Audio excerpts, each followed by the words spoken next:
Turn that damn juice on! Powered by Arkansas, for Arkansas. This is Inside Arkansas Live.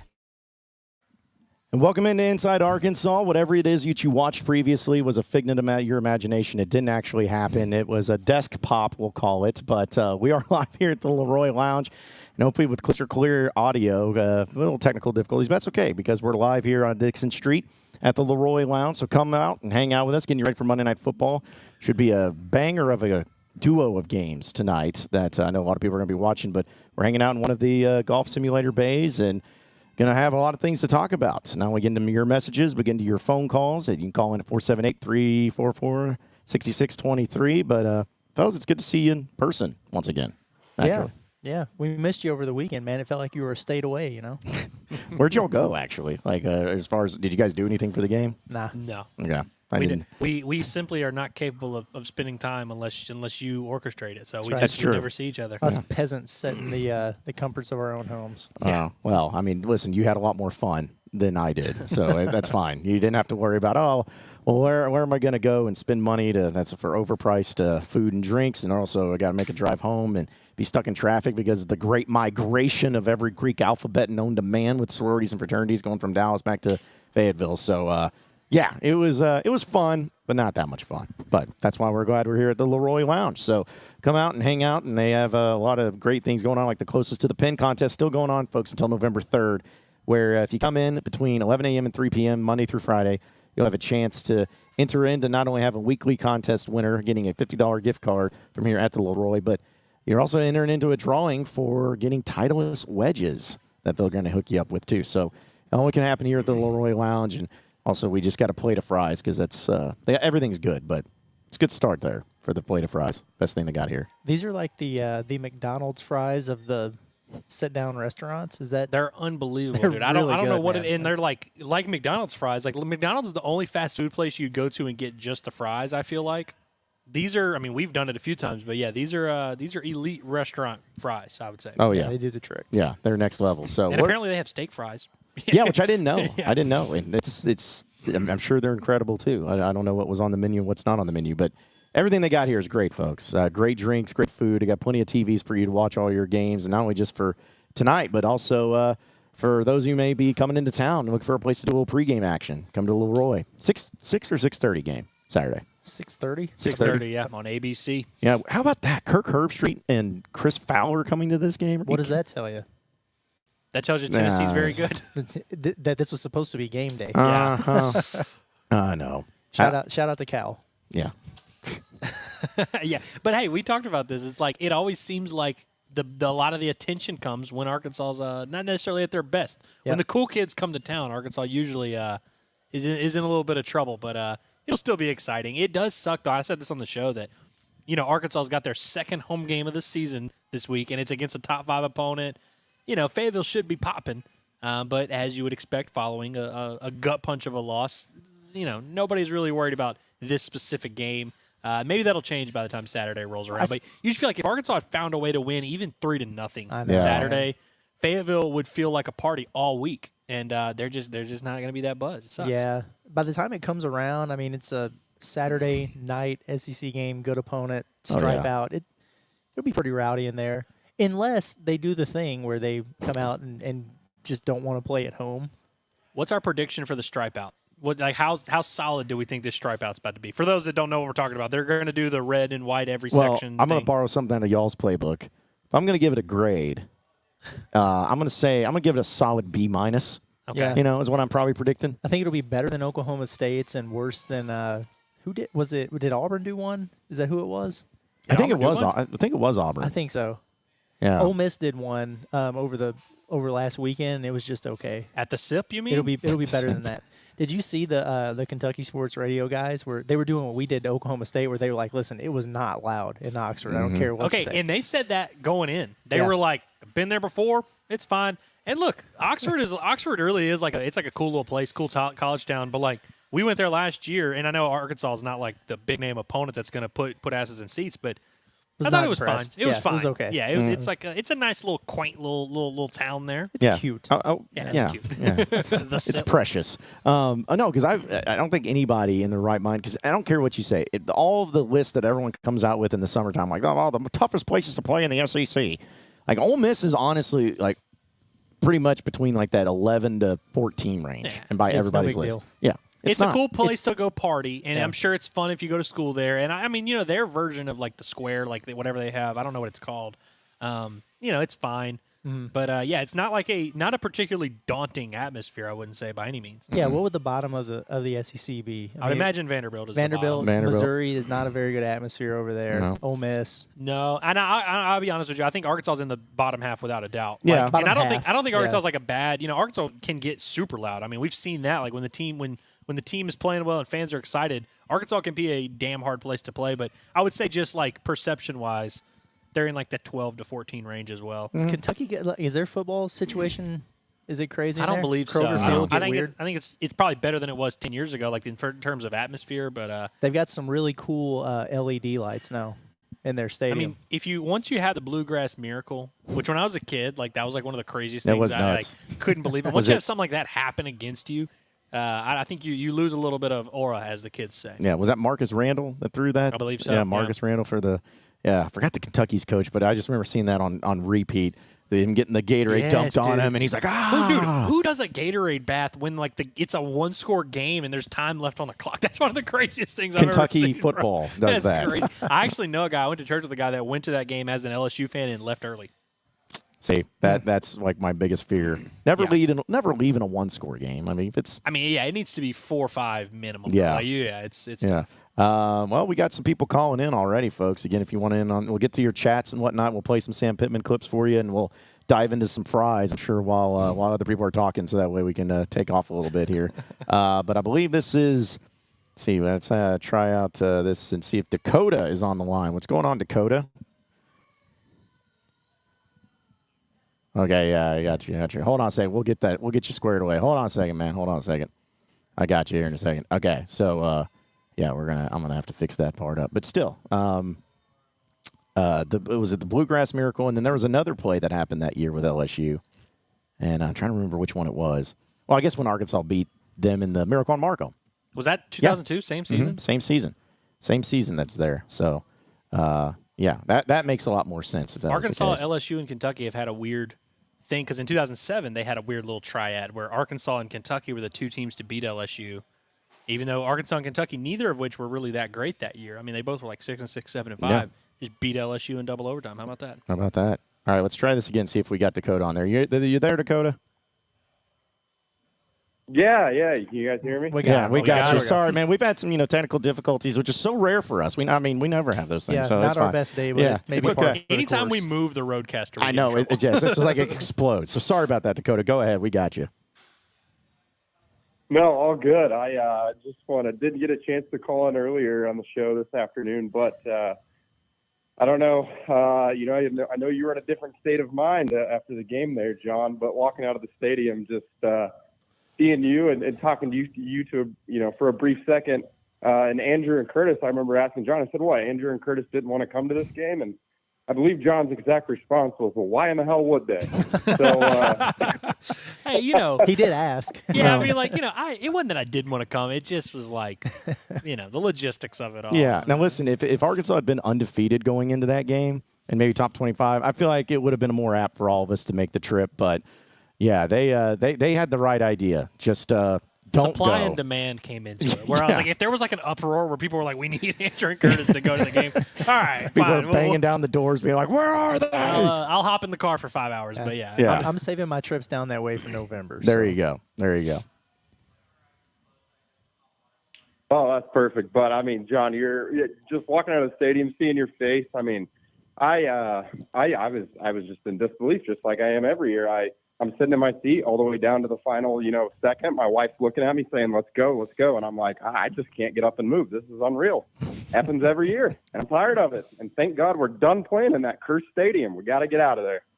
Yeah. It is pretty incredible how that stadium was once like a happy place for Razorback fans, and then it just became a torture chamber pretty much. Because it's like, again, it's not even just losing. It's just the way you lost. It's like, hey, let's Let's make y'all miserable. Because I'm telling you, everyone I was around there in that stadium, even when Arkansas was up, but I guess they were up 14-7, and people were feeling good.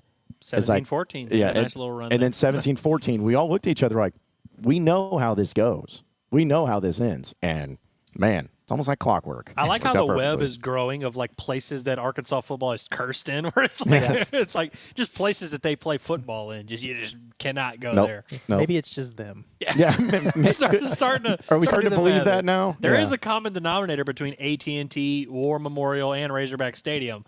The Razorbacks go to those three places regularly, and they stink in those places regularly. Like, I don't know. That's part of it. Yeah, and I'll say one last thing and hang up and let y'all boys get back to it. But I went in 2021 when we won, 2022, and then this year. And I think that possibly the east end zone might be cursed too. I was sitting in almost the exact same spot in 2022 when KJ Jefferson decides to dive from 15 yards out and fumbles.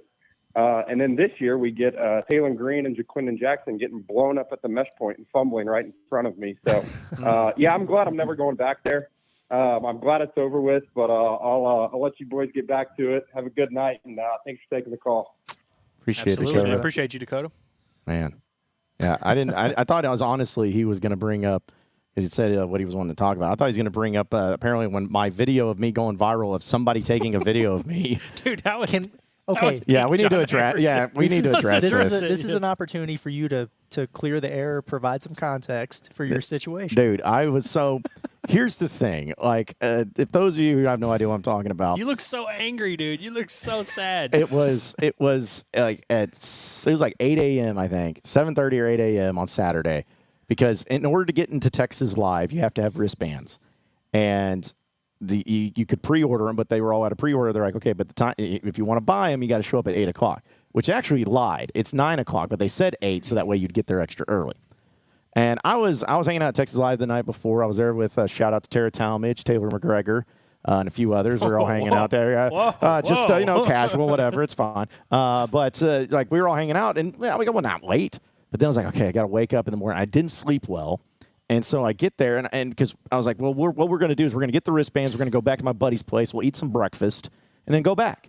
So I just rolled out of bed, put on a tank top, didn't do, just was like, all right, because who cares?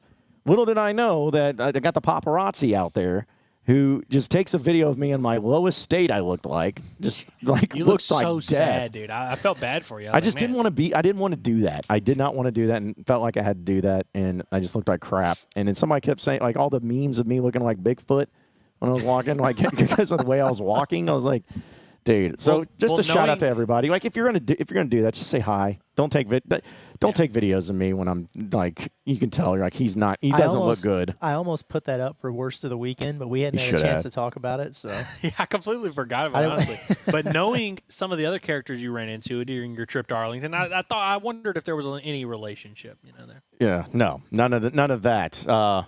If only. No, that was actually in my nicer state. Oh, you mean Darren McFadden and Felix Jones, right? Yeah. That's who I ran into. That's it. People from your past that have brought you memories. Yeah, a lot of joy was those two. Which actually, by the way, real quick, Darren McFadden and Felix Jones, a huge shout out to them, because this is something that's really awesome. They, and I'm not hating on one person doing it the other, but I saw Bobby Portis was at the game, and Dusty Hannas, they were on the sidelines. They were over there hanging out. No, that's awesome. That is so cool. But McFadden and Felix were there in the stands as regular fans, hanging out, and they took every picture. They up in the concourse took every picture. Everyone was talking to them. The coolest and nicest people that could have ever happened. I just thought that was so cool of them. Where they're Darren McFadden and Felix Jones. They know that people are going to go up to them, and they did not see I got to go or whatever. They were just so cool and so approachable. So shout out to them. Yeah, that's awesome. I also respect that, because if I were Darren McFadden and I was Darren McFadden, I'd played for Arkansas and been a legend, and played in that stadium as a Cowboy. Yeah. There's no way in hell I'm spending my own money to get a ticket to that game. No, if Dusty Hannas is getting a sideline pass, I'm going to be at midfield flipping the coin toss if I'm Darren McFadden. Yeah. Same for Felix Jones. I'm in the suite with Jerry. I respect that, man. They're surfing game time, getting those deals. They're men of the people, and also shout out because Big Daniel Gafford was there, and he also sat with the fans. Nice. Well, Daniel Gafford, by the way, legend. And he's now in Arlington, so Yeah. wasn't a far drive for him. I like that. Yeah, so it was really cool seeing them. I was trying to think. I did see Peyton Hills. I tried to get a picture of Peyton Hills, but he was like on the go, and I was like, man, if I could have gotten the trifecta, a picture with all three of them. You could have asked him about his Wolf movie. Yeah, dude. Yeah, I was like, next time I need to bring. I've been meaning to do that, and Bring it up to him. and I want to bring it up because I just want to be like, man, what happened there? Like, what? Like, did you want to be an actor? Was it something you were approached by? Like, I'm just curious of like what brought that on. But That director had $12,000 in a dream, Yep. and he tried to make it work. oh man, well, they made it. They did. They made the movie. So let's go to the phone lines once again. I believe this is Parker in Jonesboro. What's up, Parker? What's going on, man? What's up, dude? I was just going to start out saying Landon Jackson, I do believe, made him a lot more money with his game he had Saturday. We knew he made him some last year, but he's been kind of quiet so far. But I think himself playing the way he played Saturday, he made himself a lot more money. And then going with the old fake field goal they tried, I just wish if that was the best you were going to do, take the delay game and punt it and try to fit them deep and save your time out there. And I don't know if y'all guys noticed, but they would show our kickers on the sideline every now and then.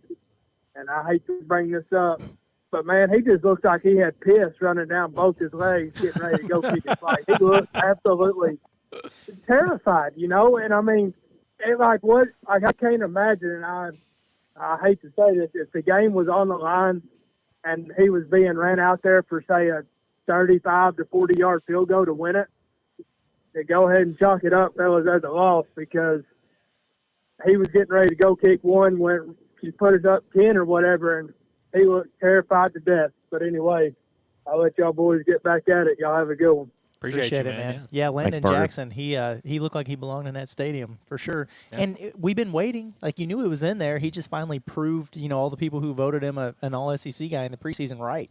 He was kind of building toward it. Like, I mean, because Baby it wasn't, steps. we always kept being like, oh, where's he at? But it's not like he had just been useless out there. He had kind of been working his way he was towards, for the first couple games. No, for sure. But it's like, the last few games he had at least been getting in the backfield, getting some pressure, making plays here and there, and making some near plays. And so it was good to see it kind of culminate with a big performance for him that I'm sure he'll continue to beat Landon Jackson, man. It's funny with edge rushers. They're like the most reliable. That's what's funny about how he disappeared is because edge rushers are kind of the most reliable. Like, when's the last time you've seen a guy who was billed as like a cool edge rusher that the highly touted guy that just like sucked? All the guys that come out of college that are like the monster pass rushers, all are great in the NFL. Yeah, I will say it's not a guy who's great, but you guys remember Trey Williams? I felt like he was a guy that started off so good. The Missouri transfer? Yeah, the Missouri transfer. Well, he had 4 sacks in that Texas A&M game. He was killing it and then just kind of disappeared. Never heard from him again. Showing up hungover to pro day was probably not the best move for Trey Williams. I don't know for sure if he was hungover. I probably shouldn't say that, but his pro day performance I've never seen someone cost themselves hundreds of thousands of dollars in the moment. He came in and just completely mailed it in, had a bunch of false starts, and then just refused to do a drill after he did one, and then they were like, "Hey, can you do that again?" He's like, "Nah, I'm not doing it again." I'm like, dude, just showed up to pro day and was like, "I am going to sabotage my career," and then he ended up not getting drafted. What, do you feel like he was Dion, or he's like, I'm just going to run the 40 and not show anything else because that's that's all I need. He's like the first round quarterback who's like, yeah, I'm not going to throw up my pro day. I'm just going to wait. What you do it at the combine. Yeah, it's overrated there. No, we got some more calls we'll get to in a second. How's the chat looking over there? People being nice and friendly and fun and not pissed off all the time? Yeah, Megan still wants to fire people. Nick is mad that we don't have more Arkansas greats on here. That's good. Good. Megan, did P. Rose die? I saw that right before, like a Pete Rose is dead. TMZ Pete thing. Rose died? Dang. No, that can't be right. What do you mean it can't be right? That can't be. They must have. Shit. What do you He's mean? not going to die. Come on. No, we're on confirmation on that. All right, I can't confirm. He's dead. Oh, it man. It looks like the hit king has passed. Dude. That's brutal.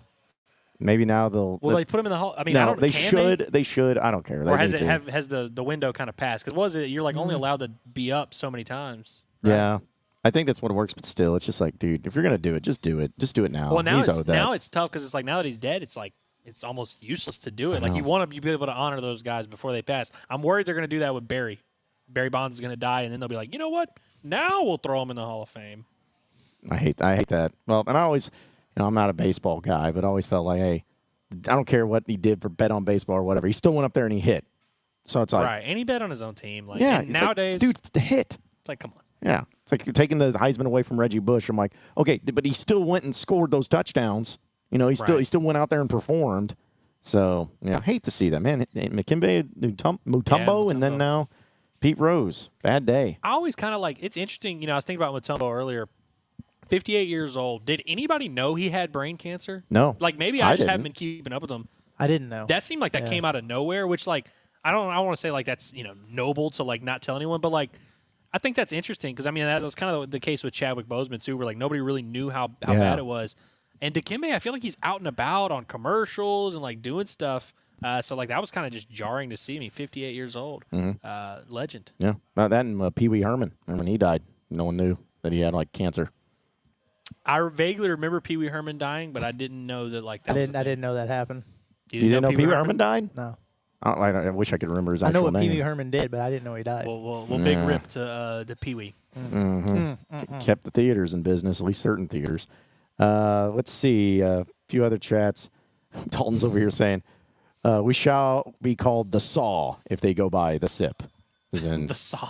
The Saw. Do you wish, well, I guess I don't wish this as an Arkansas fan, but it would be nice to see Lane Kiffin be the coach on the field that matches the personality he has on Twitter.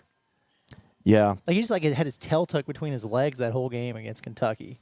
Dude. Well, did you think he should have gone for it on fourth a few more? Yes. What's funny is that's what's crazy. He's gotten criticism for being the fourth down guy. Yeah. Their biggest play of the game, their last touchdown was on a 4th and 7, where even I was kind of like, I don't know if they should do that. Yeah. I think he trusted his defense a little too much, which is kind of fascinating to say that word or say that phrase about Lane Kiffin. He trusted his defense a little too much. Didn't trust his Heisman hopeful quarterback who I'm just going to tell you right now, Jackson Dart is going to get some NFL GM fired so fast. I mean, I'm sure he's a nice guy and everything. He is the biggest. Like, he's not going to be a good NFL quarterback. Like, I'm not even 100% sure he's that great as a college quarterback. I think that Lane Kiffin is just it's kind of a perfect match there. Well, I was going to ask about Lane Kiffin. Like, does he had a college quarterback that he's coached that went on in the NFL and did things? It would have to be one of the ones back in the day, but I mean, Matt Leinart didn't. Matt Leinart didn't. I'm trying to think. Like, I don't think he coached Carson Palmer. I think he came at the very end of Carson Palmer. Right, like he was like maybe on maybe barely. And on staff. Mark Sanchez. Maybe one of those Bama guys. I know he coached Blake Sims. Like Jacob Coker. Yeah, I don't. Yeah, I don't know if he's really had a. That's what I'm saying. Like, because even Matt Corral. Is he still with the Panthers? I think maybe. Yeah, I don't know. Hanging around, but yeah, he's not really a dude. So yeah. Caden's over here. He's like, would y'all rather have Felipe Franks or Taylon Green at quarterback? Felipe Franks. Yeah. And honestly, I'll be honest with you, it's not a massive. It's not as big of a gap as I'm sure that some of the fans feel. But I think Felipe. One thing about Felipe, dude's an adult. Yes, back he is. there, and and I think he's also pretty athletic, sneaky athletic. I mean, he's playing tight end in the NFL, and so I feel like he would have not fallen apart completely under the bad O-line, and I really feel like he didn't get enough credit for what he did in year one of the Sam Pittman. Felipe was awesome, man, and he threw a hell of a deep ball. Dude, it was beautiful. Speaking of that ball he threw against Tennessee in Fayetteville. Man. Dude, yeah, I remember watching that because he was on the run to his left, turns up, and then fires it, and it was on the run while Burks was coming in this. I mean, it was beautiful, and so his accuracy would have been nice. It was crazy because going into that year, people knew Treylon Burks was good, right? But he was coming off of a freshman year where he had 400 yards and 0 touchdowns. So I think nationally, I don't think people realized what he was. Michael Woods, who was a nice player, like a former 3-star recruit. Yeah. Hog fans kind of knew he was pretty good, but then those two, you kind of realized by the end of the year, you're like, dude, is Arkansas good? Arkansas was that team. Which I was thinking about that today. Sam Pittman, you remember he started 6-1 against the spread as a coach because that 2020 team every week they were 12-point underdogs against anybody, and they would just cover, man. That was a fun time. It was. Felipe was good, man. He was a good interview. You said, that's a really good way to put it. He was an adult. Yeah. And he was a grown man in there, and that's exactly what they needed at the time. It's a hell of a pickup. Well, and you know what he was is, and Talon, I feel like actually did have a little bit of this when he first got to campus, where people just kind of knew he was the guy. Yeah. With Felipe, everyone, there was no question about it. It was like everyone kind of knew. He gave Arkansas a little bit of credibility, a little bit of street cred, where it's like, hey, this is a former 5-star, like a guy that started in the SEC, and so yeah, I think Arkansas could definitely use a calming presence like that on offense right now, and so we'll see if Talon Green kind of evolves into that. Still feel like people talking about Felipe Franks. Imagine being in his situation where he was starting at Florida, but then had that injury, got replaced by Kyle Trask, and he's entering into the portal, and he's like, all right, where am I going to go? Hey, there's this place called Arkansas that is coming off of back-to-back 2-10 years with a brand-new head coach that's never been a head coach before, and we don't really know how good they are. I'm going to go into that situation. Yeah, I thought that was really cool. That was crazy. I remember when he came on his visit, and I don't remember what basketball game it was. Curtis, you might be able to remember what basketball game Felipe Franks went to on his visit. But I just remember seeing pictures of him on his visit, and I was like, that doesn't make sense. Because I remember all my buddies were LSU fans who loved him and then were pissed when he decommitted and went to Florida. Yeah. And he just was such a a notable figure in college football. I was like, oh gosh, that's pretty cool that Arkansas is gonna have Kendall Browse as the OC and Felipe Franks That was like a big first get for Pittman. Now when they went to Florida that year, was that when Pittman had COVID? Barry Odom. Was for everybody that wants to see Barry Odom as a head coach, just go back and watch that 60 some odd points. They gave up. Now that Florida offense that year, by the way, shout out Dan Mullen. They were really good. Shouldn't have fired Dan Mullen, by the way. Nope. Just a heads up. That Florida offense was disgusting that year. They had Kadarius Toney, who was really good. They had a couple other. I can't remember their running back played in the NFL too. It was a good offense. Because Felipe Franks was at Florida and he threw a Hail Mary. Was it against Tennessee? Tennessee, yeah, that's right. So he loved throwing those deep bombs against Tennessee, I feel like. That throw he made against Tennessee, as soon as he committed, every Arkansas account was like, this is what Felipe Franks can do. Yeah. But that's one of those like the Joe Adams one where about once a year it'll be like, throwback football's greatest moments, throwback to this, bomb. Felipe Franks. I remember it took me I don't know how y'all felt because you guys actually had to write, but I remember it took me forever to spell his name correctly. Will Levis just threw a pick that this guy caught with his legs. Yep, like literally in between his knees. Nice work. Do it to a D lineman, too. Oh, it's tough to throw a pick to a D lineman who caught it with his knees. Will Levis invents new ways to turn the ball over every week in the NFL. That's impressive. He's sneaky, like one of the most fun NFL quarterbacks to watch because he does some of the stupidest stuff you've ever seen. Like, did y'all see that play that Cam Ward made on, I believe that was Friday night, where he was like getting tackled and just kind of threw the ball off? Yeah, that was incredible. Everybody was like, dude, Will Levis saw that and got inspired. Yep. Like, he's going to try that in the NFL. He's going to try like a chest pass with the football. Let's go back to the phone lines. I believe it's Mike who's on the line. What's going on, Mike? What's going on, fellas? How y'all doing? Doing great, dude. Good. Man, it's good to call in. It's my first time. Y'all got the best hair, the best voice, and the best legs in the business. Heck yeah. Appreciate it, Mike. That's pretty good. That's awesome. Thanks, Mike. I'm just calling today because I want to talk about I think we just need to change some things up a little bit, man. I think the coaching isn't too bad, man. It just needs to slow down for Pittman. The best way to do that would be for them to go bigger and probably put another lineman in there, maybe another tight end, and go big and slow the game down. Everybody's going left. Everybody's in the shotgun, trying to speed up the game. Why we don't go right and be different? Because they don't recruit to that for defense. So we can go big and be different, slow the game down for Pittman. Maybe he can manage the game a little bit better. Put Talon Green in more bootlegs so he can only have to analyze half the field. He doesn't have to sit back and look at the whole field and process because it's a little slow for him. That's why he's behind. Then you got Jaquindon Jackson, Braylon Russell that can run it up the field and, really grind the game out. So I think we just need to go a little bit bigger, slow the game down a little bit, and I think we'd be all right. But other than that, man, we need to go in the paint, add some more meat, no Diddy. So, I got to be honest. Far from one of the worst ideas I've ever heard, and honestly, it's kind of like the theme that people have been saying. Taylor, you got to tailor your offense to your quarterback strengths and all that. I think for this Arkansas offense, I think it's something they've thought about also. Because did y'all see Josh Street was wearing like number 97 or something like that? Yeah. Like they were going to use him as an eligible receiver, bring in an extra O lineman. I definitely don't think it's crazy. I mean, they like their tight ends. They like going 2-3 tight ends. So like maybe there are some unique formations they can get. But I know I keep bringing up the play action thing every week, but every week Arkansas doesn't. They called 2 play action passes last week. I don't understand how like play action bootleg rollout is not like one of the main things they do on offense. I mean, you watch some of these big time offenses because historically what the nerds have figured out is you don't even need to run the ball that well for play action to work because just safeties are looking at it and they see that. You'd think that they'd be doing everything they could to simplify things for Talon, who seems a little overstimulated back there in the pocket. But, yeah, Mike, I think you might be onto something. Yeah. Yeah, man, I think it just opened up some one-on-ones with our receivers, make them have to load the box a little bit more. You get Andrew Armstrong out there one-on-one, and I'm going to take that bet all day long. But, yeah, man, we just need to get more physical. We're hogs. We need to get it down there and get muddy and get grimy and just get a little bit physical because our offensive line can't hold a guy for less than a second and a half, and it's getting our guy killed.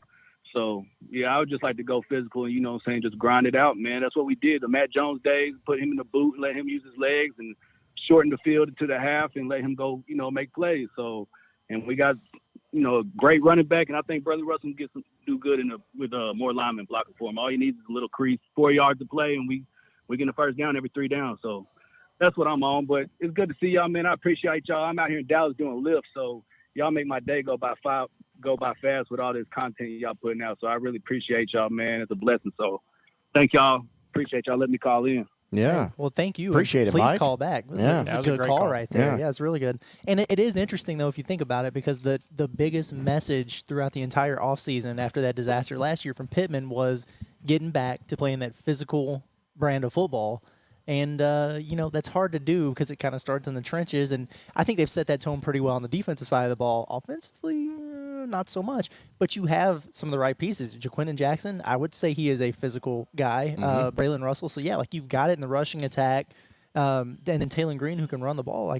Sure. I think that tight ends also. Tight ends, they've got the personnel for it. It's not like they're pass catchers, so Exactly. Well, and also the offensive line, for as much as we've been making fun of them, and as we probably should, their run blocking hasn't been bad. The A&M game was actually their worst run blocking game of the year, but they've actually been pretty solid in the run department. So I do think there's something to shortening the game, especially when you get into some of these games like against an Ole Miss, like against a Tennessee. We just watched Kentucky do it where they basically just asked that Vandergrift dude just to not F up. They were just like, hey, man, just don't do anything stupid. We'll punt. We'll run the ball. We'll punt, and we'll get stops on defense. I think when you just look at this Arkansas roster and how it's built, especially with how opportunistic the defense is, because they didn't have a turnover the other day, which is disappointing, but they're going to have those games where they gamble and they get turnovers and stuff I think that's Arkansas's best chance against some of these teams, absolutely. It's kind of what Texas A&M did to Arkansas. Yeah. I mean, frankly, just not screw up. Be content to punt. Be content to run the ball and just keep at it. Tell that young quarterback, hey, just don't screw this up, man.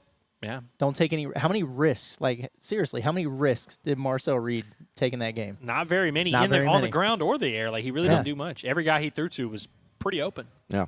We're live here at the LEROY Lounge on Dixon Street, folks. Going to be streaming right into, I guess I should say into Monday Night Football, but this two-game thing kind of makes it a little different because Monday Night Football is going on right now. But a great place to come and hang out and get you some food and drinks and playing on the golf simulators and everything that they got going on here, too. Because, what was it that Mike said we had the best legs, hair, and voice. Yeah. That's the 3 pillars of which I feel like it's more he's saying that because of Andrew, because I don't feel like me and Curtis have hair that's oh, man, those guys got a great head of hair. You don't think you have good legs, though? I mean, maybe. I think I'm trying to figure out maybe he was I think if he's looking at the thing. Yeah, I mean, he's seeing legs, he's seeing hair, and he's hearing voices. So, I mean, I think feel like it was my legs. They were getting complimented. They're just out there. Yeah. I'm hoping it's my voice. When we first started, I was I didn't have my legs crossed, and I was kind of looking at it, and I was like, I don't know. I don't like that.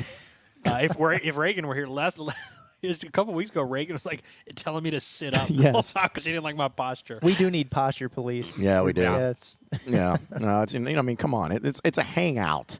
We're not trying to be here with in great more posture. ways than one, apparently. Yeah, apparently, just letting it all hang out. But that was that was something where it's we look about the video cameras and the lighting and all that stuff, and then the people that you don't think would bring up anything that matters, they're going to bring it up.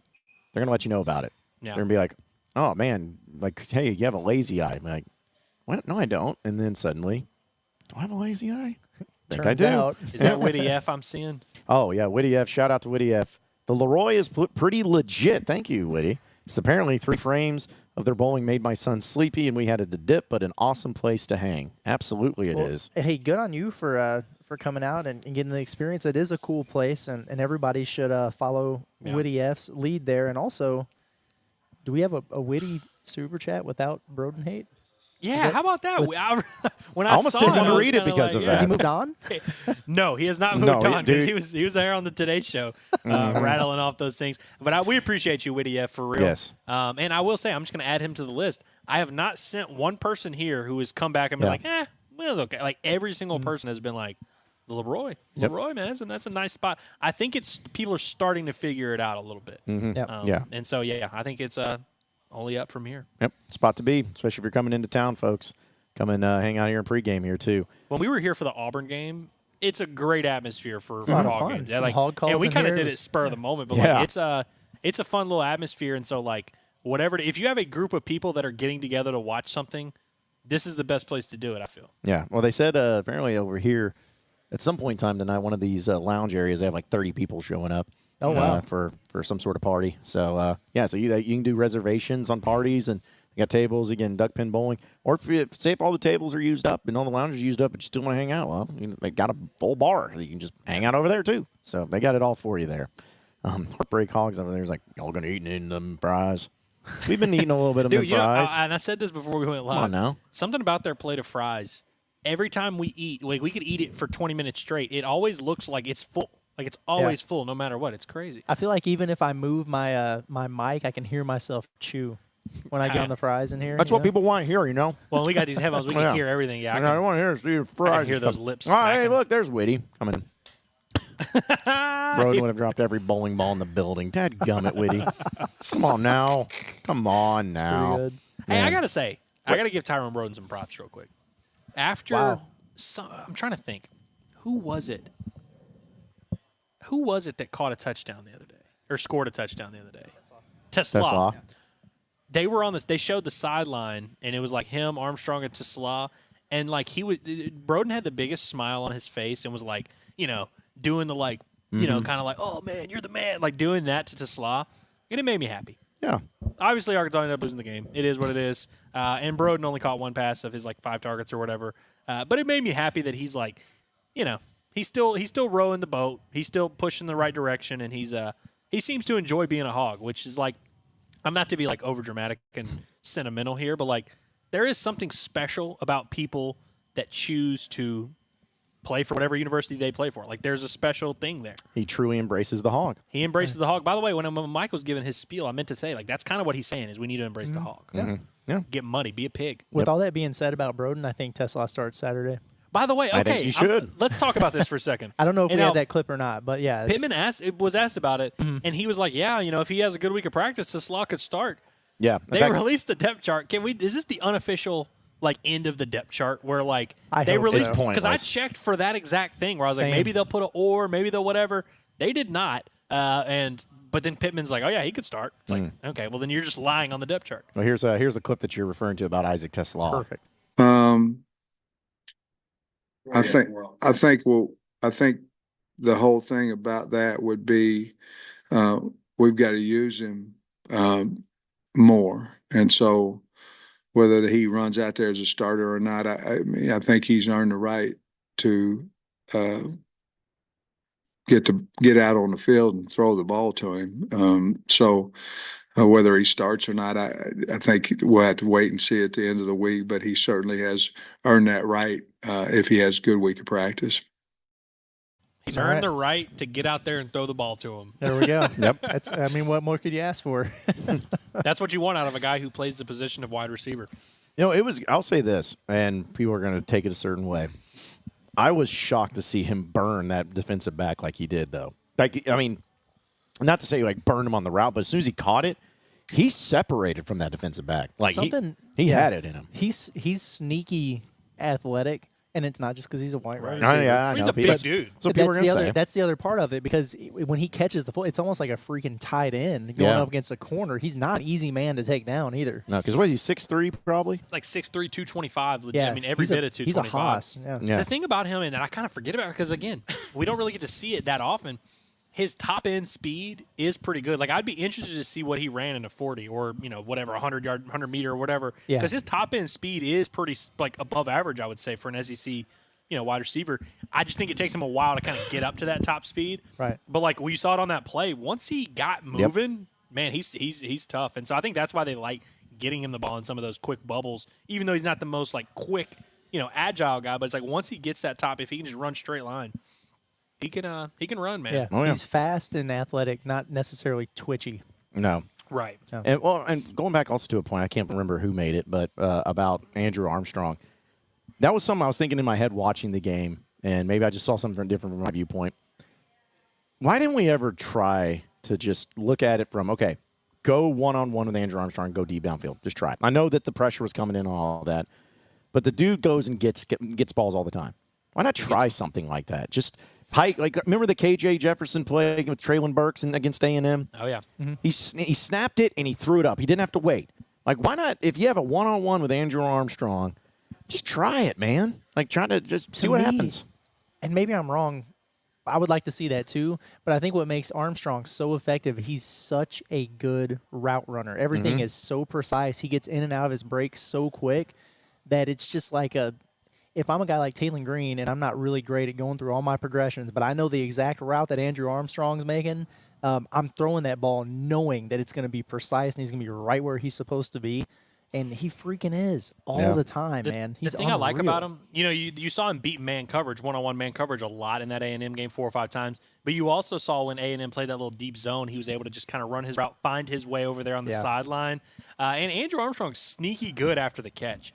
Because I wouldn't say he's necessarily he probably only runs a 4.5 in the 40. He's not a burner or anything. He drives me nuts, though, because he always turns it back upfield, but he gets the yak every time. You're 100% right. It's crazy, dude. Yeah. He always makes at least one guy miss, or he's kind of just slithery, and it's Great weird word. because it's like I think if Andrew Armstrong went to the combine, he's not going to test out super well. I really don't think he is, but he is just big and long and rangy, and he just seems to have a knack for creating space for himself. He's a very fun guy to watch. Slithery is such a great word to describe that, because it's not like he's just super explosive. It's kind of like Randall from Monsters Inc. There you go.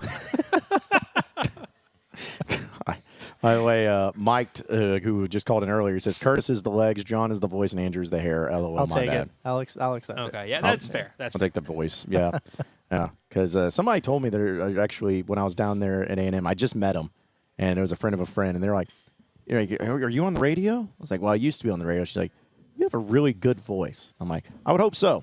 Because if I did not have a good voice, I would be pretty terrible at radio and doing what we do. So. Nobody's ever accused me of having a good voice. But I always wondered, what does that mean, though? What does that mean when you say someone has a good voice? Like, I can understand singing voice, but when they say you have a good voice. I think you enunciate very well. Like, it's very easy to understand every single word that you say. And so I think you also just project it well. Like, you're good at kind of, it sounds official, like when you talk. And so I think you do have a voice for radio. Thanks, Andrew. And you got a face for radio. You see his head growing? There we go. Yeah, you had to bring him down a peg. I'm about to say, I'm glad I'm wearing these pants right here. I'm excited, but no, I've been told that. And it's funny because I actually talked about something. I had a speech impediment as a kid growing up, and so it's like, I'm not saying I'm a James Earl Jones, because James Earl Jones has a speech impediment. Rest in peace. But yeah, another legend taken from us recently. Yes, that's right. Unfortunately, so yeah, all the shout out to if any of you kids out there are struggling with your speech impediments, just know there's a way out of it. Also, I'll say this: I would say 1 in 3 kids has speech problems, and it's probably even higher than that. Actually, a lot of I know a bunch of kids that have trouble. It just takes them a while. Like, they need to go see whatever, and then I had to end do up that being for a totally while. fine. So if you're a parent and your 4-year-old is really struggling or whatever, No. one, don't talk to them like a baby, because that's what my sisters do, and all of their kids can't say their R's, can't say whatever, and I'm like, well, then quit. Then they're going to talk like that. But I would say don't panic, because it does kind of end up working itself out over time. I couldn't do R's. I couldn't do L's. That was I turn mine. all my L's into a Y. Yep. Yemen. That's Mexican stuff. That's how they speak Spanish. Well, I mean, The double L, yeah, that's a ya. Yeah. Are you my real dad? Yeah, Curtis turns out he's just of Mexican descent. Wow. Crazy, bro. That's why you do that. I'm That makes ordering sense. 23andMe tonight. Jeez. Yeah. Well, I if I ever said Little Rock as a kid, it came out as Widow Walk. Like, I couldn't just Widow Walk. Widow I Walk. did that too. Yeah, and I had an actually You naturally widowy hitting the gwitty. actually had to naturally lower my voice. I had to do exercises to naturally lower my voice when I got into radio, and it was pretty intense. Dude, I remember when I was in 7th grade and I was in choir in junior high. They split you up, based on what part you're singing, whether it's soprano, baritone, whatever. And I remember the first day I saw there were some boys that were altos, which is, it's a girl part. Yeah, let's yeah, be of honest. course, yeah. And so whenever it came time for me to do my stuff, I was like, and my voice hadn't changed yet. I was like, I should have been an alto, but I was like, yeah, this is how I sing. This is where I'm at. She's like, all right, yeah, we'll let you be a bass. You know what's sad? Dude. You know what's sad is I did that exact same thing. I did that exact same thing. You're not about to have me. I tried sing to with make. altos, I tried to bro. have my voice crack on purpose, like with the higher I went. I was like, Yeah, I can't like I reach just that couldn't do that. So, man, things we do as kids to try and make sure we get our cool status. I was not about to be sitting with the altos, bro. I was not about to do that. Could have been with all the chicks though. So it's It worked out for me though. 2-time All-State. Yeah, Singer? Michelle said she never would have guessed you were in choir. She must not know you're the songbird of our generation. I actually sang at my grandfather's funeral Friday. Did you really? Solo? Did not sing solo. Oh, I was about to say. No, I walked in, and as soon as I walked in, they handed me sheet music, and I was like, "What the hell is this?" And they were like, "Yeah, all the grandchildren, of which there's like 20 of us, they were like, we're singing Amazing Grace." They just threw it on you like that? Now our family's very musical. Like my sisters Yeah. led music at our church forever. I mean, still do. And like a lot of like my grandpa sang. A lot of people in my family sing, but for some reason, it became a thing where like instead of one of us singing or my sister singing, it was like actually we're just gonna have all the grandkids sing Amazing Grace. And so Did you know the words? Well, thankfully they gave me the But music. would you know the words though? If I did? definitely would have known the first verse, and I knew like parts of it. Like once it kind of came on, I was like, Yeah. okay, I remember most of it. But I wouldn't have known all 4 verses for sure. But Yeah. yeah, how about that? Man. I kind of forgot. I had a singing actually sing. performance recently. Yeah. Well, not to get too much into it, but I do appreciate my like music teacher in elementary school taught me how to read music. Face. Oh, dude, that's FACE, the spaces, and then every good boy does fine. The da-da-da-da. Dude. Learn that stuff. That's why my junior year I was an alternate. I wasn't really an all-state because you have to sight read. They hand you like a thing and you're just like sing this, and they don't play anything for you. It's just like read that and sing it, and I could not do that. I don't That's think I've ever why, heard Curtis sing. You sang? No, I'm an adult male. I think I've maybe caught Curtis maybe in the car, kind of gently, Just a little bit here gently and there. singing along to Michelle, whatever. Michelle, if sang- you got any videos, hit them up. Hit us up real quick. I sang a verse for both of you and sent it to you. Oh my God! Saturday You nights. did. You did. Yeah. What was that? Yeah. Exes All live in John's Texas. exes live in Texas. Oh, I do. I do remember that. Can't believe I forgot that one. Yeah. No, not my thing. Yeah. Let's go back to the phone lines. Got Joe who's on the line. What's up, Joe? Hey, first of all, I want to say, Andrew, you got a great voice, all right, man? Like, don't ever let anybody tell Hell you yeah, different. man. Damn right. That's nice. Yeah, really love the show. You guys find a way to make a season entertaining, even when watching the actual games has been absolute pure torture. But just I had a question, though, about the actual game. So I remember right on Saturday, Arkansas kicked a field goal with like 9.5 minutes left or whatever. And then they come out on defense. And am I correct in saying they brought in the backup defensive line at that point? Is that correct? You're almost correct because it was the backup Okay, defensive line and the then backups' A&M backups. proceeds Yes. to run it. Charlie Collins' collegiate debut. Welcome to it, buddy. A&M proceeds to run it straight down our throat and make the score that eventually proves to be the difference in the game. Why not just have some faith in your starters that they can do what they've been doing for the last 2.5 quarters and shut A&M down and walk out with a 17-14 victory? Like, does that just mean not understanding football or No. or what? I want to hear your thoughts on that. No, that was a wild decision. And Sam Pittman was asked about it after the game, and he just said he felt like the backups there were fresh and that he thought they would play better. So I don't know, great answer. But I understand if you're rotating those guys in the second and third quarters, maybe that way you have your dudes fresh down the stretch. That's probably the better way to go about it. But yeah, that was really weird for a number of reasons, especially you had just taken the lead. So you would think that you would want your ones out there to, just kind of do what they've been doing the entire game. Secondly, the last time your defense was on the field, Texas A&M was in Arkansas territory, and they got back-to-back tackles for loss. I think that was like the Landon Jackson moment to push them out of range, and they had to punt. And so those guys were kind of balling out. But I don't know. That was really strange. And if you go back and look at like the play-by-play, I don't want to call guys out by name, but those backups and third string guys who were in there were the ones who were missing tackles and not filling the gaps. And like, it was kind of directly correlated. If I'm Landon Jackson or Cam Ball or whoever, like, I'm choking out Deke Adams on the sideline, or Travis Williams saying, "Let me back in the game, bro. Look what's happening." Especially once the drive started playing out the way it did, because you see that sometimes where like they did that against UAB on the final possession, where like they started off with Quincy Rhodes, a few other guys, and then they kind of moved it. We're like, okay, let's get them back in there, especially like key third down or whatever. Get your guys back in there. But it's funny because Curtis and I have been talking about this a lot, like on Part of That Nature. We've been saying it's not sustainable for them to play this defensive line 75 snaps. And for them to play these guys so long. So it's weird because it's like, in theory, I'm like, I do think they should be rotating. That was just a wild time to decide to do it. I don't know why they decided then, but, it clearly didn't work out. And I think Pittman realized that afterwards. But, yeah, thought the fresher bodies were going to work, and they did not. Yeah, it's kind of crazy. Crazy. Yeah, Only 5 snaps Charlie Collins has played all season. We're on the biggest drive of the game against A&M. That's just, I can't get over that. Yeah, that was big. Appreciate you calling in there, Joe. Appreciate you hanging out with us. Sorry, I just hung up on you. My bad. We got Coach Z that's just rolled up in here, taking out the roll. He's checking out the golf clubs. He's trying to figure out. Yeah, there you go. Yeah, got lefty clubs and everything for you, Coach. So, whenever you're ready, you can have a seat anywhere over here and stuff and everything. But, I'm going to get you this. Yeah, let's say we're going to have a lot of this going on over here. But, yeah. But my legs have been a topic of conversation all night. Yeah. Mm-hmm. Yeah.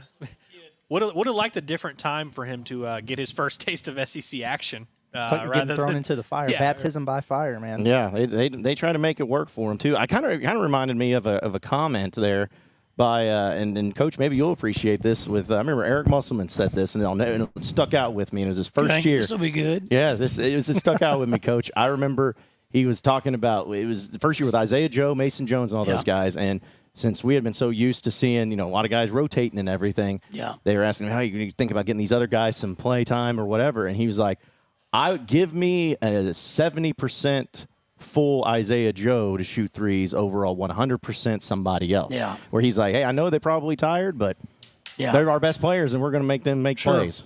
You can definitely argue that. That's a pretty good argument. There's been so many successful coaches, Curtis, that have stuck with, in basketball, 6 or 7 guys and played all those guys. And that's why in the playoffs, Michael Jordan wasn't going to come out very much. He was going to play 43 or 44, 45 minutes in a playoff game, in a 48-minute game. And, Muss was definitely that way. And sometimes you have to have fresh bodies and get some guys in there. And footballs can be so tough on them, and so many play after play.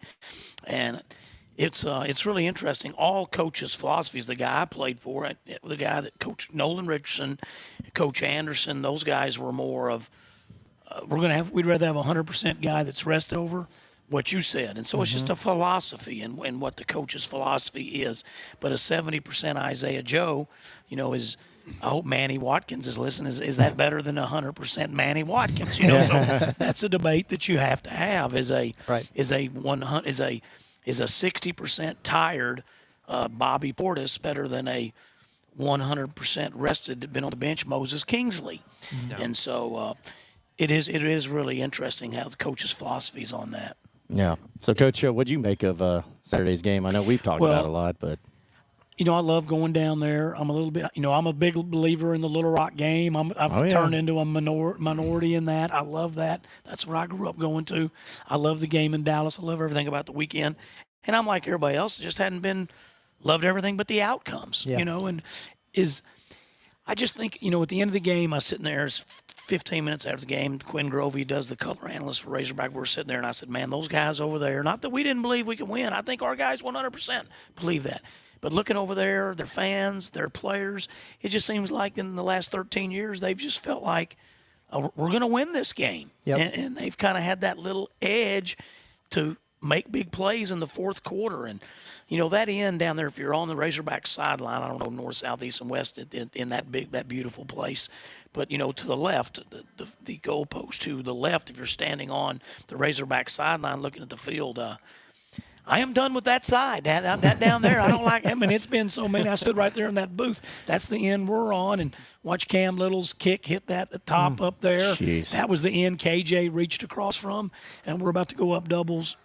Double scores, and then they have the long run in the lateral and score, and then the other day that's where we fumbled, and that's where they scored their touchdown to take the lead, and so I'm done with that end down there. On whatever end that is, I don't like it. So. We just had a caller say that was the end. He was like, I sit there and I'm about sick of it.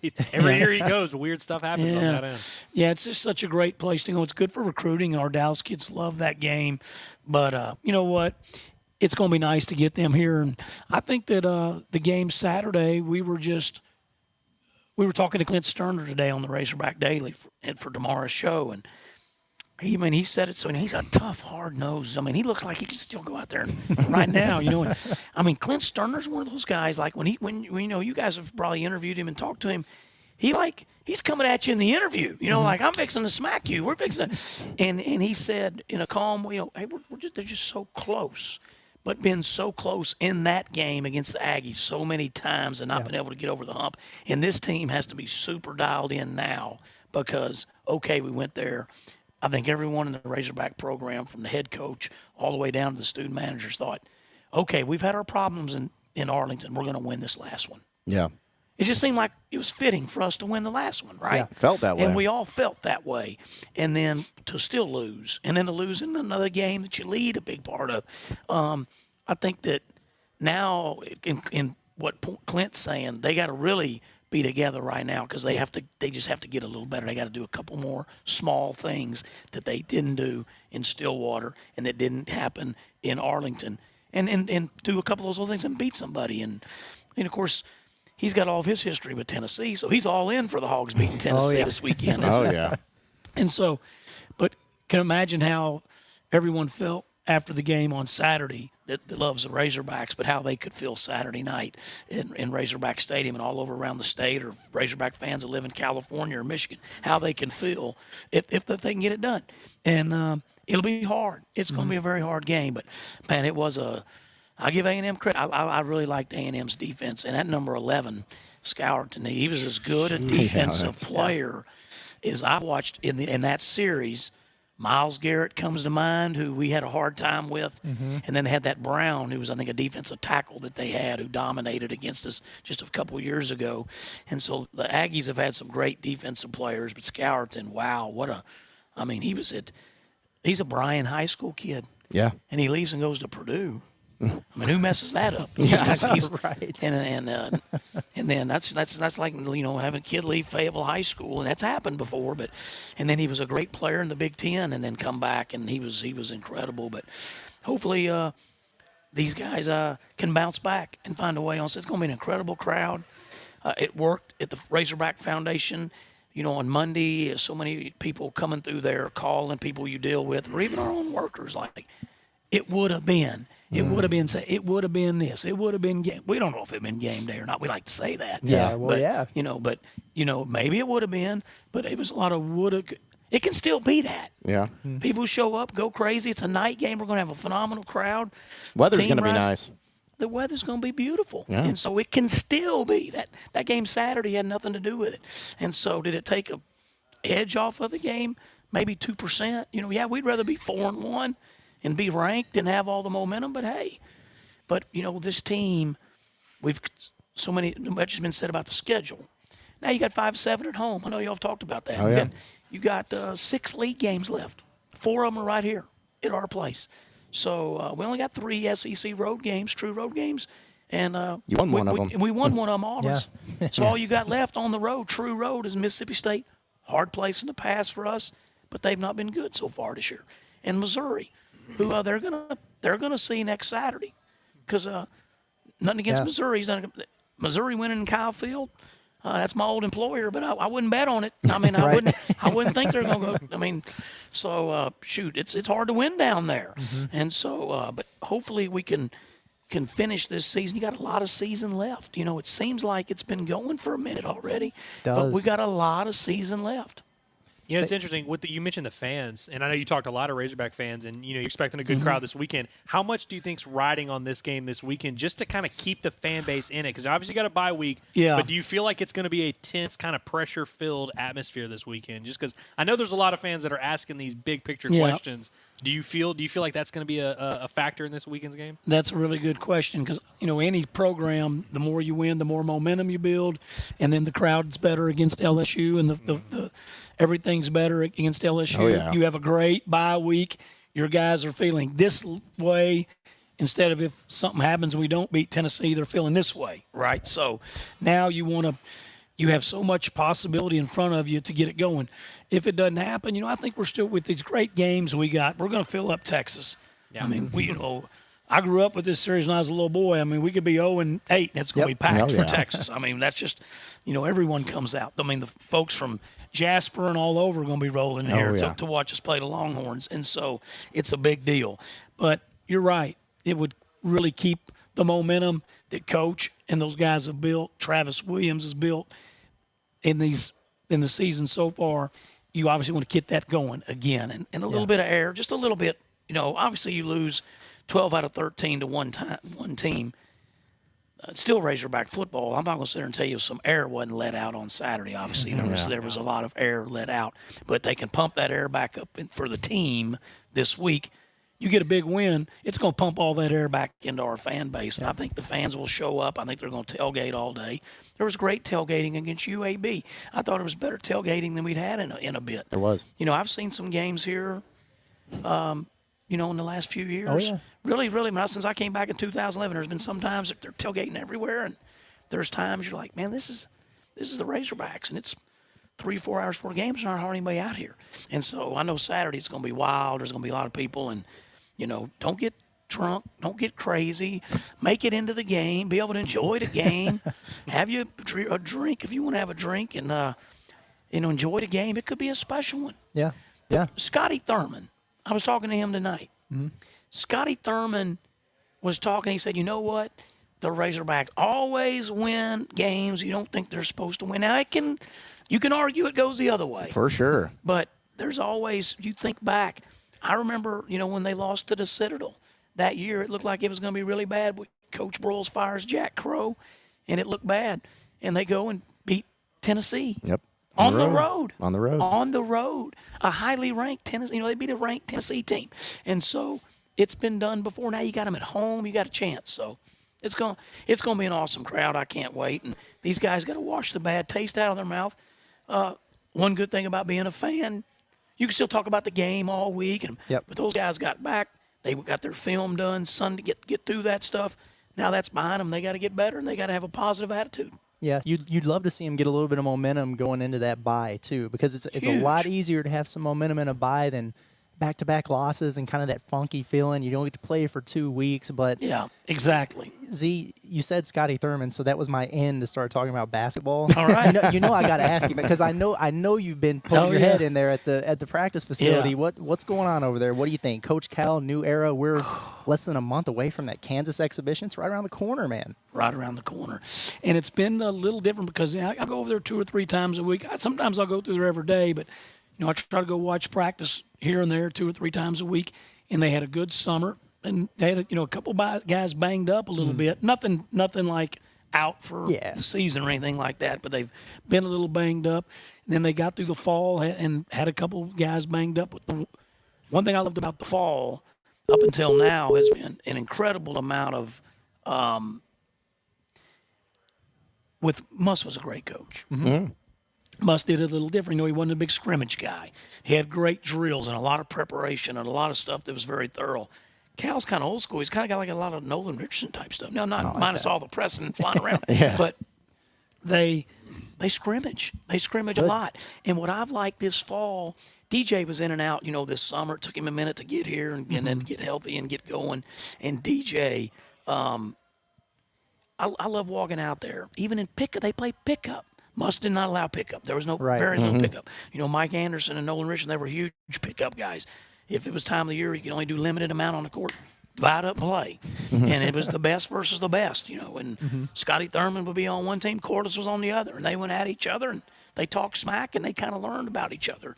And they've done that. Good. Even this fall playing pickup, Curtis, and it's DJ Wagner versus Boogie Fland.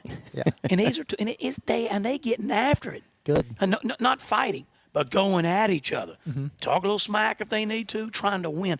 I saw Boogie make about 8 moves. Now, the other 8 guys on the court might as well go sit in the stands. And when it was a one-on-one, him versus DJ, intense. And he made about 8 or 9 moves, and he took this incredibly tough step back along the left baseline, 15 feet out. And where I was sitting watching, as soon as it left his hand, I was like, man, that is a extremely difficult shot to make. Not the best shot we've ever seen. He drilled it. And he fist bumped like it was Tiger Woods on the 18th green at Augusta. I mean, it meant something. Right. And this isn't because Coach Muss did a good job here. Yeah. But it's a different type of scrimmaging. It's the competition in practice. And it's, no offense, but you didn't see as much of, you want to see Jordan Walsh go against Anthony Black a little bit more just for an old guy like me. I want to see guys get after it and, hit each other a little bit. And there was a little of that, but not as, there's a lot of that now. Good. And it's like future NBA guy versus future NBA guy. Right. And so you're going to have a little more, a little bang ankle and a little banged up knee because it is very, very competitive. And when you're such a talented player as these guys, he's recruiting the highest level guys in the country. Yeah.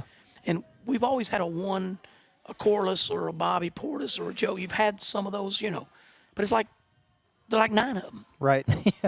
And I think we've had, you guys have looked, I think we've had 5 NBA players back in the day when guys stayed 4 years and 5. I think we have had a couple teams that have had 5 pros and 4 pros and 3 pros. But, they got a legit chance to have 9 guys now they're not all going to be NBA All-Stars. Sure. But they got 9 guys at some point to probably have an NBA uniform in a regular season game. 9? It's crazy. Yeah. And another thing, when you're over there in the facility now and you're like, Kenny Payne will be around, or Chuck Martin, or Chin Coleman, and you see this incredible-looking kid. Sometimes it looks like a 16-year-old. Sometimes it looks like an 18-year-old. And this is when they're not bringing transfers in because they still hit high schools hard. Oh, yeah. And you're like, Coach, who's that? And they'll be like, oh, that's the number 1 ranked big man in the class 2027. That's the 2nd ranked big man in the class 20. That's the 3rd. It's just on and on and on. That's the number 1 point guard in the class 2026, and we've had some of that around, but not like everybody that comes in on a visit. Right. and it's really incredible to think about it, and it's a mindset that's completely different for someone like me that's been around Razorback basketball, and you get pumped up when you get a really good 4-star. Yeah. I don't know how many of them he's going to take. You know what I mean? Right. Michael Qualls, was someone that, he would never play here now because he wouldn't be recruited to this. And they just get such a high level. But a good thing about that is they come in here and I look at some of these guys and I see, when I was here, we had 2 of the top 10 high school players in the country. They were 2 years behind me, Todd Day and Lee Mayberry. Then Oliver Millar was a little bit further down that, but also ended up being a first-rounder. Those guys carried themselves a little different than a lot of our other guys. And they had a little more, I'm not going to say professionalism, just they were serious. But Todd Day planned on playing the NBA, planned on being a first-round draft pick, and that's how he practiced and worked and how he carried himself. Lee Mayberry, the same way. And that's the way these guys are. You don't have to put charts up and say, get in the gym and shoot extra to do this. We got it. These guys all plan on playing in the NBA. So they're going to be in there. Does that make sense? Yeah. And as long as they can come together as a team, I think Coach will get them doing that. It's going to be incredible. Yeah. Well, you mentioned that you guys get fired competitive- up just now? No, I'm telling I you. definitely did. Like, so somebody said in the chat that like Coach Z's going to get Curtis back in coaching again. After Absolutely. No doubt. But it really is something over there with the talent. And that's not to put pressure on them. Anybody can know that. You just look at what these guys. Jonas Adu at times looks, he's a first-team All-SEC guy. And he's a great player. And there's other guys out there that are like, at times look better than him. Right. And sometimes, and he's going to play. He's a great player. But you're like, okay, Jonas Adu's first-team All-SEC. And, hey, Big Z, when Zvonimir came here, we played him in Bud Walton. He played like 2 minutes and 39 seconds, did nothing. It was his 3rd game ever in the SEC. He looked scared to death. 20,000 people. He'd had that great game at home against Georgia. Right. But then he went on the road. I think they got beat by South Carolina by about 30, remember? Yeah. And then he comes here. He was a non-factor. Cal pulled him out, didn't play him the rest of the game. We go to Rupp 6 weeks later. He hurt us. Yeah. He really, really hurt us. He nearly had double-double. When he came here, he had like 12 and 8 or something. Didn't play a lot. Played, I don't know, 18, 19 minutes, but really hurt us. And then when we got him, I thought, okay, I like this. This is a guy we're going to have a couple years. Maybe we get 3 years out of him. He's only played one. He's a young guy. No. I saw him this summer. Nope. Because he's elevated his game because he's been in America all this time now. And I shouldn't say never. Maybe he will be back. I might put him. But it's like, I don't know if we're going to get him back. And then you watch, Boogie Flam. Maybe we can get 2 years out of him. I don't know. He's doing that. I don't know. He makes another shot. You're like, I don't know. It's going to be hard to get him back. When Billy is a very talented player, maybe he's a guy that you could get back. I know I'm looking way in the future, but I'm an old school guy. I know. But, DJ is going to be tough. And then, of course, you got John-L and the older guys. Nelly is an older guy. It's his last year of eligibility. Jonas will be gone. So there's going to be some guys to fill. But I do think there's a chance for, maybe that top 9, maybe you get 3 of those guys back to give us a little core, Do you feel a little bit different about Trevin, TB? Yeah. Just in terms of, he seemed like he was a prime candidate for a guy that just needed a change, needed a fresh start. That could have been NBA. Right. It could have been the portal, but now he's still in a place that he's familiar with, but it's a new set of teammates, a new coaching staff. It's almost like he has a fresh start without leaving. That's a great way to put it, and he does. And Coach Musk did a good job recruiting him when he left Missouri, and because he was not a highly recruited kid out of Springfield. Give Conzo Martin and them credit for getting him. And then he blew up, and then when he left, everybody wanted him. Everybody wanted him in the country. Musk got him here, so credit to Coach for that. And things were rolling really good with him and Musk together, but then last year was not as good. And that wasn't Trevin's fault, but I think he lost his confidence. He lost his way. And now you're right. He's not left. He has a brand new opportunity. Right. And, Coach Musk would get on kids pretty hard. He would get on them. And he coached hard. And he would tell you that. I mean, he was an aggressive style coach. Not that Coach Cal's not. I'm sure there's times he's going to wear them out. But, he teaches a lot. He explains a lot. He's got a new team here. He's trying to really – and his staff is that way. And not that the staff won't chew some butt. I've seen them do it. But I do think that it's been – every player's different, right? You couldn't lovey-dovey on Michael Qualls too much or he'd eat you up. You had to get after him hard to match that with him. Kai Madden, was a pretty good player here for 4 years. And you couldn't just wear him out all the time. You had to love on Kai a little bit and get him rolling. And Trevin is that way. He and Coach Cal and them have been, I think, just a positive reinforcement for him. And I like how he started off with him. I was there at practice one day when he shot a 3. He said, look, you're not just going to be a 3-point shooter. Quit doing that. You can shoot a 3 sometime, but do more than that. Get away from the 3-point line. You're versatile. Music to my ears. 3 or 4 plays later, he's coming down the lane and he's dunking the ball on Big Z, And then the next time down, Carter Knox is trying to dunk on him. And these guys go out, and Carter Knox is a good player too. I like Carter That'll Knox. be. I kind of hope we can get him back. I don't know. He's a good. I know it's nothing to even worry about right now, but he's going to be one of those, and he's a talented player. He's a guy from June to late September. You can really see all that work's paid off for him. He's filled out. He's working out. He's probably never worked weights like he's working now. His body looks better. And he knows how to play. He can shoot. Carter can shoot. And that's another thing with these guys. When they do drills, just more shots go in. Yeah. And last year we shot a little bit. You remember the year before last? We couldn't make a shot. It's unreal. It was unreal. Still went to the Sweet 16. We finished like 10th in the league, but went to the Sweet 16. Wasn't a real good shooting team. Last year we shot a little better, but we couldn't win any games. And these guys can shoot the basketball. DJ Wagner killed us at Rupp. He had like 4 threes against us. Oh, yeah. He can shoot the basketball. And they just have a high-level player. They recruit a high-level player. What's interesting to me is, you detailed that dynamic of all these pros that carry themselves like pros, and there's that competitive energy. Yeah. Cal is used to being around that, because he's obvious, but it's not the same as it was at Kentucky. It's not a bunch of freshmen. You've got them older guys. It's cool to see that culture being built at Arkansas because it's a little bit different than what Cal's even used to, even at Kentucky. And so it's going to be cool in real time to kind of see that dynamic develop and see, these players start to kind of govern themselves and see what kind of leadership emerges from this team. It's going to be fascinating to watch for sure. Yeah, that's a good point. It's I think he's energized. He's talked about that, and he seems to be. And he's not out bad-mouthing Kentucky, or I haven't heard him doing any of that. But he had 15 years there, and there was a lot of good. But he's also heard the stuff, you know. And I think if it's amazing, we've talked about this all spring and summer about him being here. But obviously, if he beats St. Peter's, or even if he beats Oakland, or maybe if he even beats Texas A&M in the conference tournament when the building was 20,000 Kentucky fans, if he wins one of those games, he's probably still there. Probably so. You know, and that's sports, right? You know, and if Buffalo makes a field goal, they win a Super Bowl. And but he has really, I think he's fired up, and I think he's not that he's wanting to look back to Lexington or Big Blue Nation's a big deal. I don't think he's wanting to turn back there and say, look what I can do, because he's won a national championship there. But I do think he's very motivated, and I think he's inspired to do well. And he is used to coaching those kind of guys. That's the guys he recruits. I mean, he's never, I love Kiko Hadar. He's a medical doctor now. He's never had to rely on Kiko Hadar to make 2 free throws in Rupp Arena like we had to. And luckily he made them. But he has coached such a high level player, and that's what he expects to get. It's unreal. And as long as you got all these pros that he has, all of them.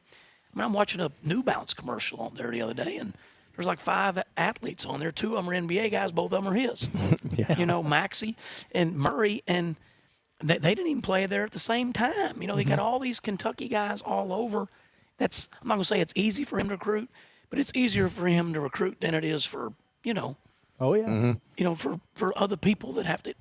He has an easier ability to recruit than Chris Jans has at Mississippi State, or Chris Beard has. Nothing against those schools. Right. And those are darn good coaches, friends of mine, but it's John Calipari, and it's, he's at a big-time place. It's won a national championship, been to 6 Final Fours, and he's got all this NBA history. Yep. No, I don't know if it's that way for you, Coach, because I know you have a lot more access than what I've seen, but it's going to be weird just seeing John Calipari on the sidelines for Arkansas. Nice red coat. You have a nice red coat on. Yeah, that's what's going to blow my mind, because I'm like, I hated this dude. I was in the student section for the years. I remember you were there. I was like, I said horrible things about that man. I had made signs about him, and it's just. But now he's here, of course. I'm like, I've always known he was a great coach. But it's still, that's something that I don't think I don't know if I'll get used to, just seeing John Calipari. Yeah, we get some big wins. You'll definitely be in love. I know you will. But I think I coached against him 24 times. I tried to count it up. And, I was a big competitor. And we were the opposite, because our staff, y'all know how we were. Oh, yeah. We were all kind of grinders and just trying to live on the Kikos and the people I'm talking about, Michael Qualls and Kai Maddens and Antlon Bells and people like that, and good players, very good players. And, he was the opposite of us. He was the shiniest of, he had the slick hair back in those days, and he had $5,000 and $10,000 suits, and I got a Stafford suit on from J.C. Penney. Now, Coach Anderson wore a little nicer clothes. Oh, he was sharp. He was sharp. But, he was somebody we didn't. I never hated him, but definitely didn't like too much, because he was different than us, and he had the best players usually, and it was frustrating. And then when we were UAB and he was at Memphis, we had a lot of battles. Oh, yeah. Two and 3 times a year, played him in a conference championship game before. I mean, we just battled with those guys. So, I mean, we got to do the first interview when he got here, Quinn Grovey and I, and he'd been here 20 minutes after he'd gone through the airport and came to Bud Walton. He was sitting there, and I just couldn't believe it. I'd known since Saturday night. I'd heard Saturday night in between the Final Four games it was going to happen from a national guy, but he couldn't run with it. He was just like, I got 400,000 followers on Twitter. I can't just throw this out here, but this is what I'm hearing. Right. And he said it's going to be Coach Cal, or y'all are circling back to Chris Beard. I was like, yeah. But it made sense when he said that he thought that he was hearing it was going to be Coach Cal. It made sense. And as soon as he said it, the first thing I thought about was Johnny Tyson. Oh, yeah. And so, and they'd kind of flirted with him before through Mr. Tyson when he was in Memphis, so there'd been that kind of flirtation before, and he knows what Arkansas can be, because he lived right across the river from it. And so it is going to take that. I still have people, I saw people in Dallas, 2 people in Dallas at the football game before the game Saturday, older people mentioned to me just what you did, the stuff we all heard in April and May. Oh, yeah. But there's still some old school people like you, John, that hadn't let that go. Like, man, it's just different looking at him being our coach. I never liked him, and so, but everybody, everyone's going to pull for him now, and he's here, and now Kentucky doesn't like him. How about that? Amazing. Perfect. It's a lot better being on this side where you've got all the cool stuff. You've got the Ferrari. You've got the Lambo, and it's like, now that we're in this position, I'm like, this is the place to be. That's exactly right. We do. We have the nicest car. We have the nicest everything now. The nicest, and NIL's doing great with men's basketball. They're hitting it through the roof. You got a great building, and 20,000 people. There's very few people that can do that, and do it game after game, night after night. And he knows that. He knows what it's capable of here, and it's going to be exciting to watch. He is determined to win a national championship. And we can talk about, hey, soccer's determined to win it. They might win it, all over track all the time. And baseball's, I think he's probably rejuvenated too, because Vitello won one. He's going to be rejuvenated to win one. But there's something about that coach that's got a little fire to him, because he wants to prove something to somebody. And, Michael Jordan lived on that forever. He'd win the scoring title, win the championship. The next year he'd come back pissed off at 14 people that he just made up stuff to be mad at him about. Yeah. So he was determined. When Coach Cal, not that he's mad at anybody, but he's a very determined guy. Yeah. And he's staying in the same league. He's going to go to Rupp. He's going to go to Rupp. Yeah, we're going to be there. That. Can't wait. He's going to love that. He's going to love that, I think. I'm not taking away from Kentucky. That's a hard place to play, but I think he's very motivated. I also like that publicly he's not going to say that kind of stuff. He's not going to be like, oh, yeah, I want to go back. But deep down, he's going to go there with a little chip on his shoulder. But then publicly he'll be like, oh, yeah, just a trip to Lexington. It'll be nice. He's going to play it coy, but deep down there's still that killer instinct is still there for Calipari. And the best part about it is going to be when it happens, and it's going to really get under BBN's skin, because he's going to still be walking around Rupp like he still owns the place. He's going to be shaking hands with the janitor. Oh, yeah. He's going to be all say hi to your mother for me. Yeah, he's going to be doing that stuff for sure. Well, the blue coach, it's like they're allied, they're ushers, they're first class there. And they usually in a blue sport coat, maybe some khaki pants, usually a dress shirt, and often a tie. And they're the ones that are all around, down by the court. They're so nice and so respectful. And all those guys, because he would say hello to them through all that. And those are guys who have been seeing him for 15 years, and been kind of guarding him and security and stuff, and now it'll be the opposite. He's a big production. He's a big show. Yeah. He's done really good since he's been here. He's been great with donors and the finances of what has to happen at Arkansas. And because we're spending more money now than we've ever spent in basketball also. Yeah. But we have an opportunity to bring in more money than we ever have. So that stuff between him and Hunter and all the leaders of the university, that's going to be a big deal. And then I love what he's been with Coach Richardson. Yeah. Now, these two weren't lovey-dovey. No, they weren't. No.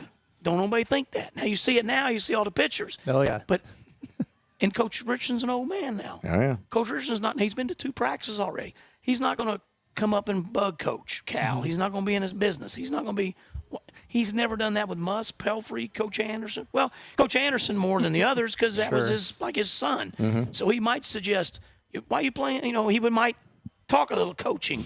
But he wasn't going to do that with Stan Heath and Pelfrey. He liked those guys. He wanted them to win. But he wasn't going to tell Musk, why don't you play Connor Vanover more? He wasn't going to do that.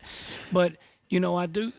So Cal don't really have to go out there like that and include Coach in so much. And I think he knows, not that Coach is an old man. He don't have that hate in his heart no more. But I think he knows we had a lot of fights, a lot of battles. Some of them were real testy. And so he's really done great with Coach Richardson. Yeah, that's been awesome to see. Yeah, he's done great with Coach. And Coach he has a big golf tournament for the Yvonne Richardson Foundation. And that's always in September. It's on a Monday. On Sunday night, he has a big dinner. And Cal came for 3 hours. Musk would always come out there and support it. And, Coach Anderson, obviously, when he was head coach, Cal came out there and was there. He talked to everybody. He spoke. He stayed around. He was there 3 hours. He didn't have to do that. They'd have been happy to have him there for 20 minutes. And he knew it was a big deal for Coach Richardson. He stayed 3. I'm sure he's got a lot going. He's a busy guy, but he's done all that stuff so good. He's got a lot going. Yeah, and then they're doing the tip-off thing now. They're getting out into the state, Hot Springs, Pine Bluff. That's really cool. I'm glad they're doing that. Yeah, and that's good. He did the camp in Russellville. Now the NCAA rules have changed. There's years you couldn't do that stuff, and now he's going to say he's going to do a bunch more, one-day little camps for youth next year, and then he's going to do, the semi-red white game type stuff, and that's huge. Yeah. And I'd love to get a game down there, a real game, because awesome. Especially during a Christmas break. Yeah. When I was with the Razorbacks back when I was a younger man, we would play a game 2 or so in Little Rock. We'd always play in Pine Bluff at least once a year, and we'd have the red-white game. And if you don't want to go Pine Bluff, go to the Hot Springs Convention Center. Spread it out a little bit, and because it touches everyone in the state. And the North Little Rock game shows that. It's always packed. It's always wild. And there's nothing against anything up here. But our fans can see us play, buy game, against an Elon or somebody like that all the time, right? And down there, it means that we're going to play UCA down there. It's going to be wild and crazy. Our fans, it's just like, it'll be like we're playing the Lakers. Yeah. Nothing against UCA. You know what I'm saying? Yeah. And you bring UCA to Bud Walton, we're going to want to smack them. But it's going to be a different fire down there in North Little Rock. Yeah. It's just the way it is. Yeah. Well, Coach, I got 2 things. One, I always wanted to fight Tony Barbie for what he did to J.J. Sullinger. He shoved him. Yeah, he shoved him on the bench. It should, Coach and Richardson that wasn't Coach Cal that pushed him, but it was Tony Barbie. And Coach Richardson was pretty fired up. He was mad. He looked to fight somebody over there. Yeah, he was yelling at him. So yeah, he was. Yeah, so that was always something stood up. But second off, I remember something that Coach Richardson always talked about when they won the national championship. About once you create a monster, you got to feed it. And I always wondered if that's that life. I lived that life for 8 years trying to feed that thing. So it makes me wonder with Cal, it's so crazy to think he's only got one national championship, but also, going back to the Kentucky thing and his motivation and all that, that's kind of where I've always wondered, how difficult is that to feed that monster that you create? Because once you win a national championship, it's going to be, hey, you got to do this more than once now. I think it's very hard. I think it was really hard here for Coach Richardson. Even after, 96, Sweet 16, they were still good 97 to 02, but they had an NIT in there at one time, made the Final Four NIT, and then they had get beat in the first round, then win the first round, get beat in the second round, and then go to the NIT, and then it was kind of like Coach Anderson's kind of part, and so that's what happened to Coach from 97 to 02, and he built this big old monster, and he himself was having a little difficult time feeding it, and then that's what obviously got Heath and Pelfrey and Coach A. And then in a funny way with Coach Muss, he did it. But this is a passionate fan base. And then last year we have one of our unusual losing records. We've not had many. And now he's having to feed the monster too. He's got to feed a little bit of the monster he built. Not built, but restored. Final eight, Sweet 16, right? He's got to keep that going. So all of a sudden you have a losing season. People are looking at him like, what happened? You did this. Then you also have, this is a school that's won a national championship. I coached here under that. That's not easy. Yeah. It was much easier coaching at Missouri. And I loved it there. And people were good to us there. They were terrible to us when we left. Yeah, I knew that. But they were good to us while we were there. But the best teams they'd ever been was to the Final Eight. Yeah. And we went to the Final Eight in our third year. We had 31 wins. It was the most they'd ever had. So in our minds, we've had the best team y'all have ever had. And there was a difference mentally as a coach for that. We'd have as good a team as they'd ever had. But at Arkansas, there's always, you're happy, but you weren't coaching that team. For Eric Musselman, he didn't coach that national champion. So he had to kind of, I'm sure he's glad it happened for the school, but he's not jumping around as a new coach saying, hey, I'm glad they won that thing.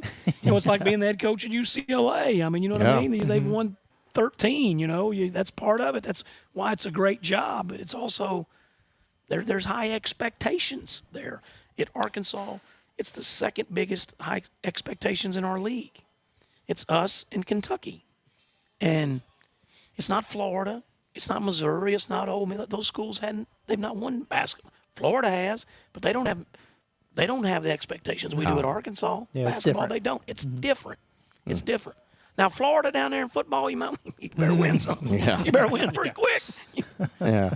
Well, Coach, first off, we appreciate you coming by, hanging out, talking a little basketball with us here at the LEROY This Lounge. is a nice place. This is my second time I've been in here. Yeah, it's an awesome spot, man. It really is a beautiful place. People need to come out here. It's really nice. Yeah, we come here every Monday night doing a live stream. So anytime you're around, come hang out with us because especially during basketball season, man, because you already got me fired up. I'm excited about football, but you got me fired up for basketball already, man. I'm ready to take it on. You did a good job selling me on the football game this weekend, too. Yeah, it's a big moment for the program, man. Let's go. I'm a hype man. I got that. But I tell you what, it's going to be really good. And Saturday's going to be, it's going to be electric in there. And I think everyone's got to get over it. It woulda and coulda, shoulda. That's over. We lost the game to A&M, and we could have a special win on Saturday. Yeah.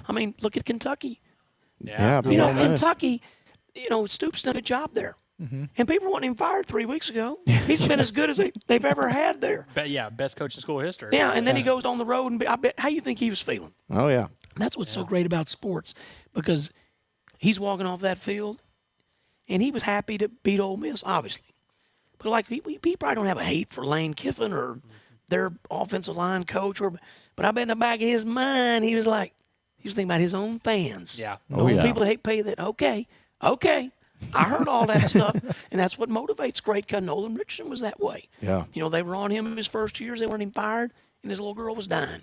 And there was all these fans wanting him fired. And when she died, it lit a fire under him that people couldn't extinguish. And that from 89 to 96, he coached with a fire in his ass that had never been seen in Arkansas since. And, I love that stuff. Yeah. Yeah. Oh, yeah. Absolutely. Yeah. Like I said, I'm fired up for it. And before we close up shop here at the LEROY, I got to say a quick Coach Z story. When I was in the student section, front row, every game, it was me and my buddy Channing Pejic, a big old Channing. I don't know if you remember Channing. I know Channing. He's up in D.C., I think. Yeah, I know. Yeah, he's trying to be president up there or something like that. But yeah, we'd Big always C-Dog. Oh yeah, we'd be sitting up there in the front row, and we'd always did our research on other players and trying to get in their heads a little bit and get in the mental thing. Oh, y'all were great at And that. yeah, and then Coach Z would walk by. And we always, we talk to Coach, be like, hey, so what we looking at here? He gives us a little scouting report, and then we'd be like, all right, let's find the weakest one out there and go after him. So, but it was always cool because just as a kid in the student section, it's like, mostly coaches, you guys are pretty busy. But Coach Z always stopped by, said what's up to us, and always talked to us. It was always cool for that. Yeah. Oh, yeah. Man of the people. Well, that's good. That was good times, and y'all were always great to us. And we had a great students section and the trough. And oh, yeah, we were mean. Yeah, wear them out. And so good. Yeah, so good. It was good times. Well, appreciate you coming by, Coach Z. Enjoyed being on with you guys for sure. Yeah, it's going to be a great weekend. Again, folks, if you're coming into town for the Tennessee game, stop by the LEROY Lounge right here for pregame on Friday. You can come here before the game for tailgating, and this is the spot to be. And we're going to be here every Monday night at 6 p.m. for our hangout moving forward every Monday night. So appreciate everybody. For Curtis Wilkerson, Andrew Ellis, and Coach Z, I'm John Neighbors. We will see you tomorrow on Inside Arkansas Live starting at noon. Have a great rest of your night, everybody.